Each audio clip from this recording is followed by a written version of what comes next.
नमस्कार, पुष्पेश सर आपके साथ उपस्थित है और बताने चाह रहा हूं मैं कि संसदीय सर्वोच्चता की स्थिति क्या होती है और भारत में कैसी स्थिति है।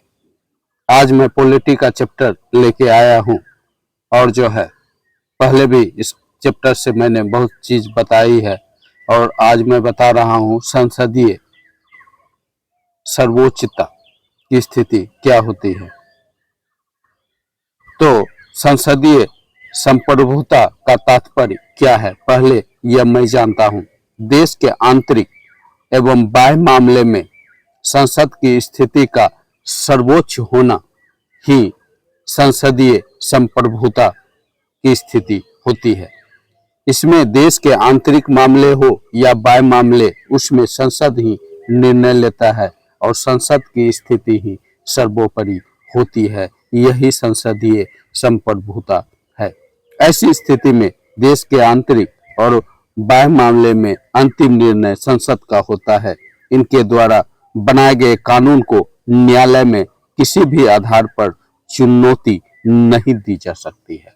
यानी संसद जिस कानून को बना लिया तो उसको न्यायालय में चुनौती नहीं दिया जा सकता है।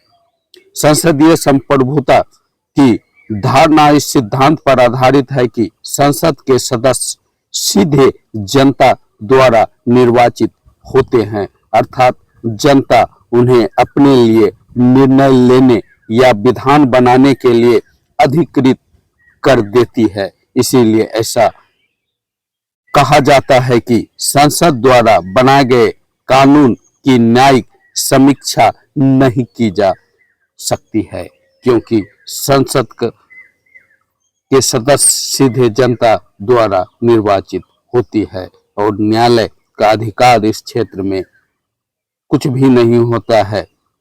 न्यायालय को जो है न्यायिक समीक्षा कानून का जो है करने का अधिकार नहीं होता है। यही संसदीय सर्वोच्चता होता है। भारतीय संविधान ने संसद को न तो प्रभुत्व संपन्न बनाया गया है, न ही गैर प्रभुत्व संपन्न, बल्कि यहाँ दोनों के बीच की स्थिति को अपनाया गया है। यानी संसदीय सर्वोच्चता और न्यायिक सर्वोच्चता के बीच की स्थिति जो होती है उसी को अपनाया गया है। संसदीय संप्रभुता की स्थिति क्या है, इसके बारे में और जानते हैं। संविधान के इसमें पहला है कि संविधान के बुनियादी ढांचे के भीतर संसद को किसी भी विषय पर कानून बनाने की शक्ति प्राप्त है। यानी कि संविधान के बुनियादी ढांचे में किसी भी विषय पर जो है किसी भी विषय पर संसद जो है कानून बना सकती है। यह संसदीय सर्वोच्चता की स्थिति होती है। सिर्फ बुनियादी ढांचे को छोड़कर जो संविधान निर्माताओं ने निर्धारित किया है। संसद कार्यपालिका पर नियंत्रण रखती है। दूसरा पॉइंट सर्वोच्चता की यह है कि कार्यपालिका पर जो है संसद का नियंत्रण होता है। कार्यपालिका पर नियंत्रण करता है संसद। यह जो है दूसरी स्थिति है संसदीय सर्वोच्चता की। और तीसरी स्थिति इसमें देखिए, इसमें है कि मंत्री परिषद लोकसभा के प्रति उत्तरदायी होता है। मंत्री परिषद यदि लोकसभा के प्रति उत्तरदायी है तो यह संसदीय सर्वोच्चता की स्थिति कहलाती है। सभी वित्तीय मामले संसद के नियंत्रण में होता है। यह चौथी स्थिति है। हर वित्तीय मामले पर अंतिम निर्णय संसद का होता है। यह चौथी स्थिति है। वित्तीय नियंत्रण जो है यह संसद करता है। यह चौथी स्थिति है संसदीय संप्रभुता का। और जो है संसद विभिन्न समितियों एवं प्रस्तावों के माध्यम से वित्तीय व्यवस्था को सुनिश्चित करता है। इस तरह से संसद जो है कानून बनाने की शक्ति रखता है, उस कार्यपालिका पर नियंत्रण रखता है लोकसभा के प्रति यदि मंत्रिपरिषद उत्तरदायी है, यह भी संसदीय नियंत्रण है। और वित्तीय हर मामले को संसद नियंत्रित करता है, यह भी जो है संसदीय नियंत्रण है। और पांचवा इस संदर्भ में देखिए, भारतीय संसद का न्यायपालिका पर नियंत्रण होता है।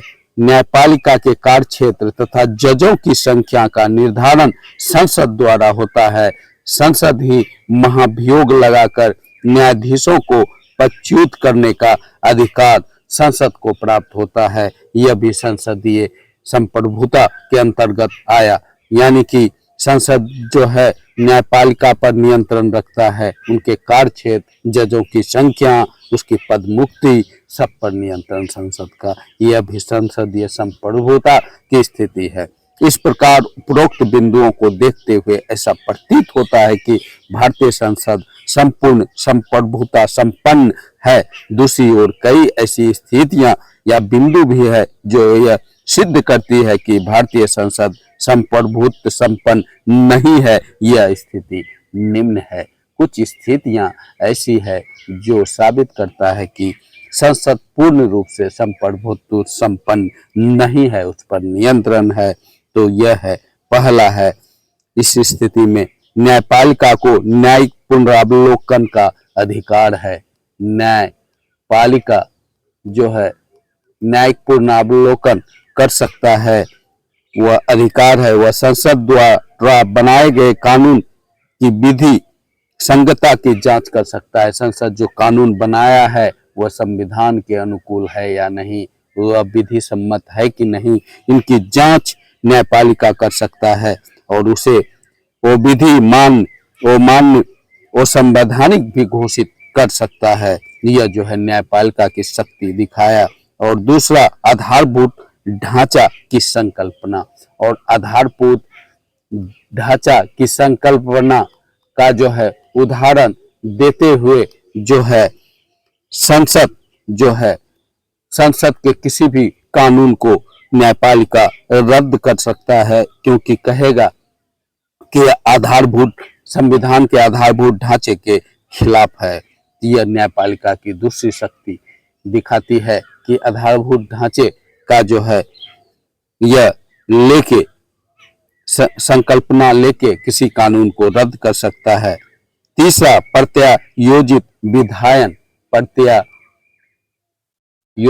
विधायन, यह जो है आपका जो है संसद के कानून निर्माण की शक्ति को कमजोर करती है। इसके तहत विधि का निर्माण संसद द्वारा न होकर संसदीय निकायों द्वारा होने लगता है, यानी कि कार्यपालिका करेगा, न्यायपालिका करेगा। यह प्रत्यायोजित विधायन भी संसद की शक्ति को कमजोर करता है और न्यायपालिका को जो है मजबूत करता है। भारत में राष्ट्रपति को, और जो है आपका चौथा, भारत में राष्ट्रपति को 123 के तहत अध्यादेश जारी करने का अधिकार। यह भी जो है आपका जो है संसद की शक्ति को कमजोर करता है, कार्यपालिका को मजबूत करता है। और पांचवा, इस संदर्भ में